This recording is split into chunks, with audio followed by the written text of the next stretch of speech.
Hello and welcome back to my channel. My name is Ali and here I just talk to myself about books and then someone, maybe you, may or may not watch this at a later date. Today I thought I would take you through picking out my February TBR, so let's get started.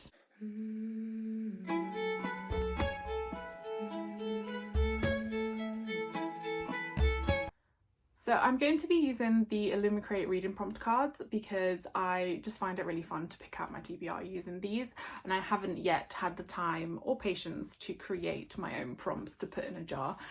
So I'm going to cheat a little bit and use these cards instead, but definitely a very useful items that came out of a Illumicrate box. Before I get started with picking out some books, I do already have a couple on my TBR that are part of some friend book clubs. So first of all, we have Shark Heart by Emily Habeck. This is a literary fiction, and I've heard it's just very heartbreaking. So I think it's meant to be an allegory on kind of like long-term illness, you know, like cancer. And it essentially follows this couple who's just got married, and the husband is quite suddenly, very shortly after their wedding, diagnosed with a progressive condition which will lead to him turning into a shark, which I thought was just like a really interesting way to kind of capture those feelings, and it follows their experience. And yeah, as he turns more and more into a shark, he retains all of his memories and consciousness, but obviously it becomes harder for him to communicate and harder for him to spend time with his family, etc. And obviously it'll go through like grief and yeah, a lot of different feelings. But I've heard really good things about this. I have already started reading it. Yeah, I'm really excited to get into it, and I hope it makes me cry because I do like a good book that makes me cry. And I am reading this with two of my friends. We have decided to do a little book club, and we will be discussing it at the end of the month. So this is just for the three of us. Next, I have another book that I'm going to be buddy reading with another friend. I think it's probably just too small for the two of us to call it a book club, so we are buddy reading, but also we'll be reading it at different times, different speeds, but over the next few weeks. And that is The House of Spirits by Isabel Allende. This is a family saga spanning 3 generations set in an unnamed Latin American country, and it's kind of like a bit of magical realism, as I said, a family saga, which is one of my favorite types of genres and fiction stories. And yeah, I'm very much looking forward to it. So it follows a girl who has kind of some like magical abilities, I guess, so she can move objects. I think she could like be able to communicate with spirits, and all of a sudden her sister passes away, and we kind of then follow the story on from there. So very excited to get into this. I've heard really good things. I literally googled like the best family sagas, and this was one of the top ones that kept coming up on various different discussions. So very much looking forward to this. And now for the main event. So as you can see, I am next to my bookshelf that has some of the hardcover books, special editions that I haven't yet read. And I also brought my book cart in here to help me pick out some books as well. So without further ado, let's get started with picking out my TBR. Okay, so I have shuffled these thoroughly. Oh my gosh, my hair is crazy today. I've shuffled these very thoroughly. So let's just pick out the first card. And oh, we're starting off very well. So a book with dragons, and I know exactly what we can read for this one, and what I'm very excited for, and that is The Language of Dragons. I'm just gonna get it out and come back to you 1 second. That took me a lot longer than I'm willing to admit to get out of the pile. But here we have, so this is The Language of Dragons by S.F. Williamson. I'm really looking forward to reading this. I've heard really good things. It's a YA fantasy, I believe, and it follows a girl called Viv, or like a young woman called Viv, who gets an internship to work with translating the language of dragons. However, somehow ends up causing some sort of like civil war, and her parents and her sister are missing, or her parents have been arrested, her sister is missing, and now she kind of has to sort out the mess that she's created. What's particularly interesting about this is it's set in 1920s England, in London specifically, and it also takes place at Bletchley Park, which was historically the place where the Enigma machine was located, and where they were able to decipher codes coming from like German and Japanese soldiers to kind of help turn the tide of the war. However, in this case, it's a place that's used for deciphering the language of dragons. So I'm very, very excited. Also, this is an absolutely stunning edition from Waterstones, and I had such a surprise when I opened it and found out that the cover was also foiled. So very, very much looking forward to reading this, and I'm very glad that I can add it to my TBR immediately. I've shuffled it already, but let me shuffle this some more. Next prompt is your newest Illumicrate book. Again, another amazing read, and off we go to my pile over here again. Again, it's the bottom book, so let me come back to you. I'm actually really excited to be making a dent in my special edition / hardbacks books, because they do take up a lot of space and they've been sat there for a while. But the next book I've picked out is Watermoon by Samantha Soto Yambao. This is set in kind of like a fantasy alternative world, or kind of magical reality world, Tokyo, and it follows a young woman who has now become the owner of a special magical pawn shop, where it is, so not everyone can find this pawn shop. It's only if you like really need it and need to be able to like swap or sell your regrets that you would be able to find it. However, on the first day that she becomes the owner, she finds that the shop has been ransacked and that her father is missing. She ends up teaming up with a charismatic physicist to basically work out what's been happening, and there is some like world jumping, I think, and things like that. So I'm very, very excited to read this. Again, it's one I've heard really good things about, and another really stunning edition from Illumicrate. Absolutely love it. The end papers, particularly on this book, are just gorgeous. Like, these people don't do this to me. But yeah, very excited to add this as well. It's going well so far. For a little quick shuffle, I've already shuffled these, but here we are. Your prettiest Illumicrate book. I mean, I don't have any other Illumicrate books I haven't read.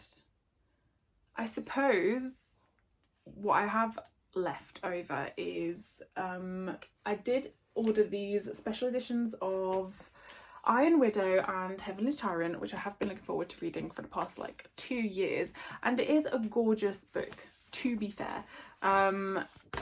Look at that. Just so actually maybe I could read this as well. This is my only other Illumicrate book in my pile, apart from Iron Widow, but I've already read that one, so I don't want to really reread it again as part of my TBR. So yeah, I guess I'll be adding this. So this is the sequel to Iron Widow, which is kind of like a cyberpunky Asian inspired fantasy where women are basically utilized as either wives or they become the I can't remember the word, but basically they become like companions to men who are able to drive these like mechanical monsters that will help them to save the world from actual monsters. However, in doing that, they kind of end up giving up their life energy, etc. And we follow a character who has to make the decision about whether she wants to go off and be married to some random old man or avenge her sister's death, who was taken as one of these companions, and she decides on the latter and ends up kind of surprising everyone with the way that her story unravels. So this is the sequel. I've been looking forward to this for so long. There was a big delay in this being published because the publishing house wasn't treating the author very well, but I have been very, very excited to pick this up, and I'm so glad that I also managed to snag both of the I'll show you this one quickly as well, both of the Illumicrate editions, because they're just stunning. So yeah, very happy to add this. So at the moment we have 5 books. I think I will probably pick a couple more, and also this one arrived damaged, so I have asked Illumicrate if I can have a like replacement dust jacket, because it looks like someone's like cut it with like a box cutter by accident, but we shall see. So yes, I've picked out 5 books so far. I will maybe pick out a couple more because I did find that I've quite struggled in January, although I am usually in a bit of a reading slump in January, just because it's cold and dreary and I don't know, seems to last 1,000 years. But yeah, I don't want to overdo it, so pick out a couple more. So another quick shuffle, and here we are. A book with werewolves. I don't know if I've got any books with werewolves.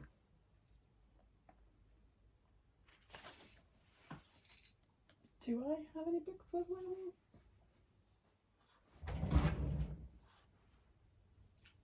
I have The Wolf and the Woodsman. Does that have werewolves in it? I don't think it does.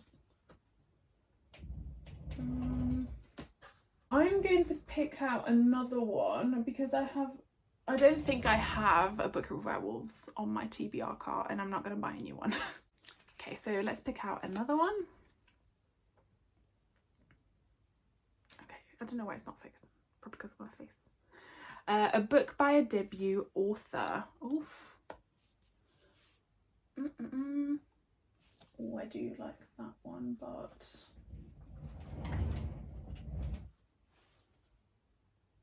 no. Like, does it have to be debut like now, or can I pick their debut novel?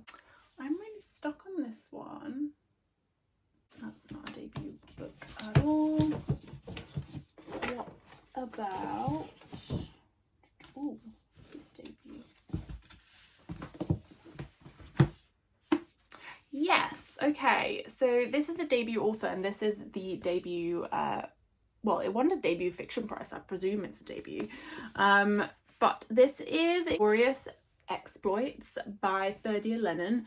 This is set in 412 BC and set in Sicily. So Athens has tried to invade Sicily. It has failed. However, it has caused a lot of ravaging of the land, etc. A lot of Athenian soldiers are being held captive in Syracuse. And I think it follows 2 pottery people who make pottery, and they decide to create kind of like an open air theatre, and it just follows like that story. I have no idea what else this is about, but I've heard really good things, and obviously it won their debut fiction prize last year, so I'm very excited to read this. I did also get this for my mum, so I'm hoping maybe she can read it around the same time as me, who knows. Okay, and I think I'm going to pick one more for now, and then leave myself a bit of room that if I read them all I can like do a bit of mood reading, because I'm also a very heavy mood reader. Okay, so last card. A book with a magical school or college. Ooh. Oh, I've got so many options. So I have this one, which I've been really wanting to read, which is the new Grady Hendrix book, and oh gosh, and is Witchcraft for Wayward Girls, which I assume is set in a school.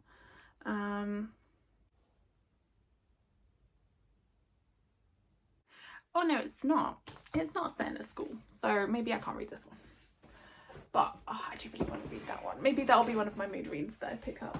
I do have a couple actually that are set in schools. So I have A Deadly Education by Naomi Novik. I have the Zodiac Academy that I have been meaning to read, to be fair. I do have Storm Glass, but I don't know if that's set in the school or not, and also I feel like she does leave the school at some point in the other books. I think I'm going to go with Zodiac Academy. I have been meaning to read it for a very, very long time. I want to see what all the fuss is about, and I want to know if it's worth continuing. So I'm going to pick Zodiac Academy. So this follows 2 twin sisters who basically discover that they are half fae, or they already knew they were half fae, but end up going to a school to kind of learn how to harness their powers. And I think this is like a romantasy, and yeah, we'll see whether I like it or not. I have a love-hate relationship with romanticises. Some I really enjoy, others I'm just like, please go away. But I'm hoping that this is one of the former. So yeah, let's try this out and we'll see what we manage to read this month. So here we have my very heavy and very ambitious pile of books to read in February. I'm very excited for all of these, to be fair, and a lot of them are quite new, so I do feel a bit bad for the like books I've been neglecting on my book cart for like, I don't know, the past year or so, but it wasn't my fault, it was just how the cards came out. So I will blame Illumicrate's prompt cards. But yeah, thank you for watching. Do pop a like if you enjoyed the video and also subscribe if you want to see more. And yeah, see you soon.